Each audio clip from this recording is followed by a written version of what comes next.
नमस्कार, मैं शिक्षा मिश्रा स्वागत करती हूँ आप सभी का देवभूमि टुडे चैनल पर। चलिए जानते हैं आज के हिमाचल प्रदेश की बड़ी खबरों को। लेकिन उससे पहले अगर आपने हमारे चैनल को अभी तक सब्सक्राइब नहीं किया है तो जरूर करें, साथ ही शेयर और लाइक भी करें। तो चलिए शुरू करते हैं खबरों का सिलसिला विस्तार से। हिमाचल में हिमपात व बारिश से गिरा तापमान, मई माह में दिसंबर जैसी ठंड का एहसास। मौसम में हुई तब्दीली की वजह से मई माह में दिसंबर जैसी ठंड का एहसास हो रहा है। जुलाउना के तापमान में भारी गिरावट आई है। मई माह में आग के गोले नहीं बल्कि बारिश की बूंदें गिर रही है। मंगलवार रात्रि से शुरू हुई बारिश बुधवार को भी रुक रुक कर जारी रही। बुधवार दिन में 22 मिलीमीटर बारिश रिकॉर्ड की गई है। ऐसा पहली बार हुआ जब मई महीने में इस प्रकार मौसम में बदलाव आया हो। मई महीने में दिन में तापमान 42.4 डिग्री सेल्सियस तक पहुंच गया था। वर्षा के बाद अब तापमान में 20 डिग्री की गिरावट आई है। बुधवार को यहां तापमान 22 डिग्री सेल्सियस रिकॉर्ड किया गया। बुधवार को मई माह का सबसे ठंडा दिन रहा। हैरत की बात है कि एक ताजा पश्चिमी विक्षोभ 1 जून से फिर से सक्रिय होने वाला है, जिसमें 4 जून तक राज्य में येलो अलर्ट रहेगा। राज्य में मई माह में अब तक सामान्य से 84% ज्यादा बारिश रिकॉर्ड हुई है। मौसम विभाग के निर्देशक सुरेंद्र पाल के अनुसार एक नए पश्चिमी विक्षोभ के चलते 1 जून से 4 जून तक तेज गति से हवाएं चलेंगी और बारिश ओलावृष्टि के साथ आंधी तूफान चलने की संभावना है। राज्य विधिक सेवा प्राधिकरण की पहल से किया 109 टन कचरे का निस्तारण। हिमाचल प्रदेश राज्य विधिक सेवा प्राधिकरण ने पर्यावरण संबंधी कानूनी जागरूकता अभियान शुरू किया है।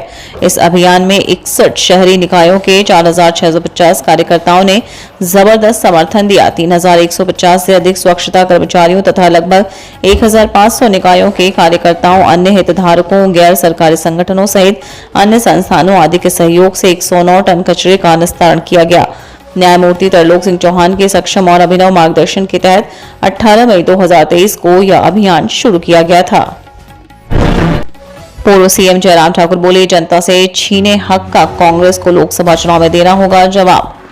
पूर्व मुख्यमंत्री और नेता प्रतिपक्ष जयराम ठाकुर ने कहा कि जनता से छीने गए हक का जवाब कांग्रेस सरकार को लोकसभा चुनाव में देना होगा। जनता को कुछ दिन की बजाय जो पिछली सरकारों ने दिया था उसे वापस लेने का काम कर रही है। कांग्रेस सरकार हिमाचल के युवाओं को 5 लाख सरकारी नौकरी देने का वादा करके सत्ता में आई थी। सत्ता में आते ही मुख्यमंत्री और उप मुख्यमंत्री ने आउटसोर्स पर काम कर रहे 5000 लोगों को नौकरी छीन ली। 1000 से ज्यादा संस्थान और कार्यालय बंद कर दिए।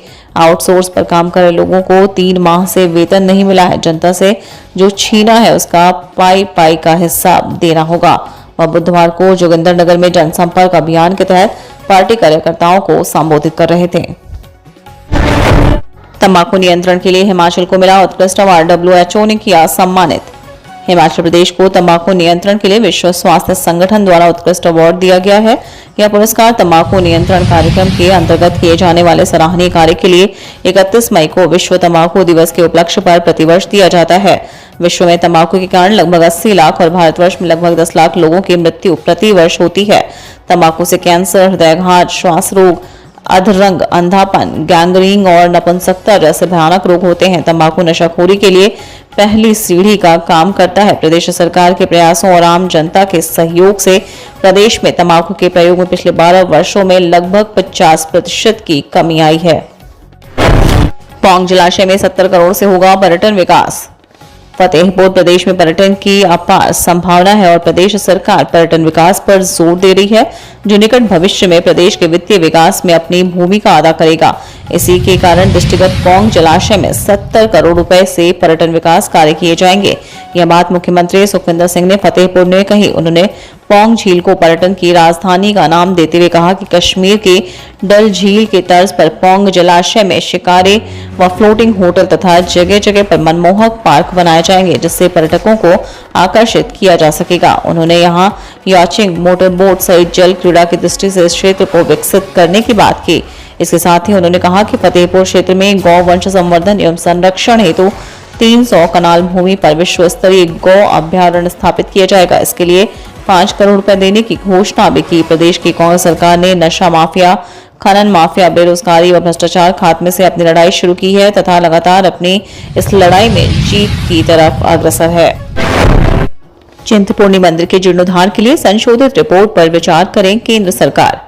हिमाचल प्रदेश हाईकोर्ट ने चिंतपूर्णी मंदिर के जीर्णोद्धार के लिए केंद्र सरकार को संशोधित रिपोर्ट पर विचार करने के आदेश दिए हैं।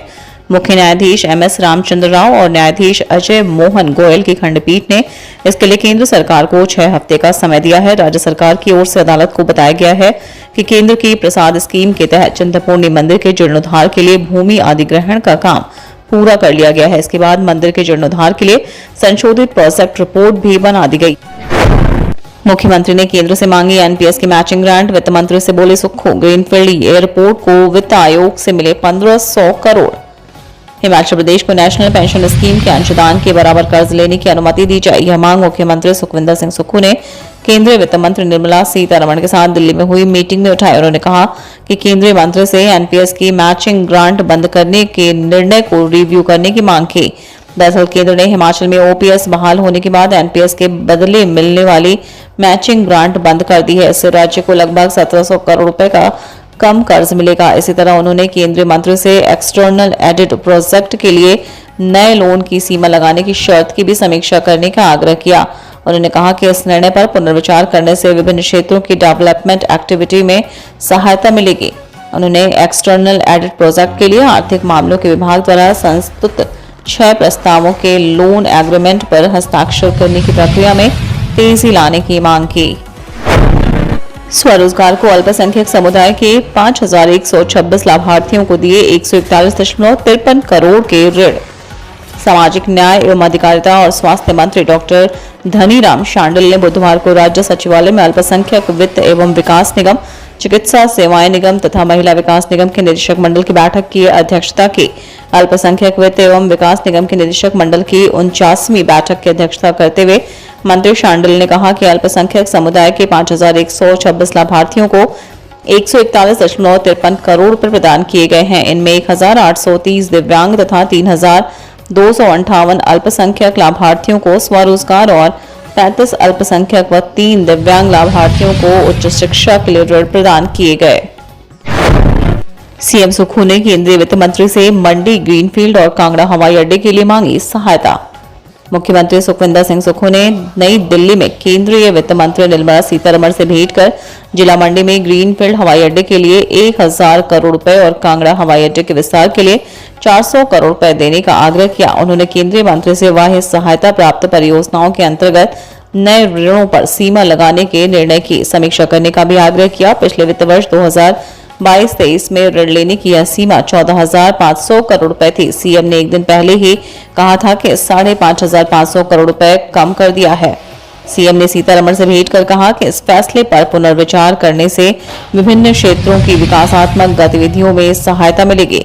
उन्होंने बाह्य वित्त पोषण के लिए आर्थिक मामलों के विभाग की ओर से संस्तुत 6 प्रस्तावों के ऋण समझौतों पर हस्ताक्षर करने की प्रक्रिया में तेजी लाने के लिए हस्तक्षेप करने का आग्रह किया।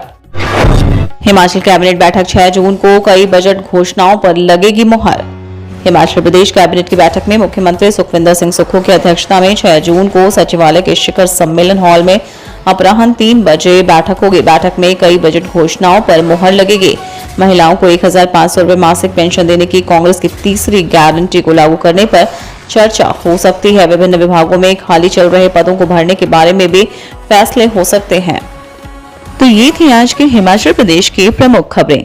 अगर वीडियो आपको पसंद आई हो तो लाइक, शेयर और सब्सक्राइब जरूर करें। धन्यवाद।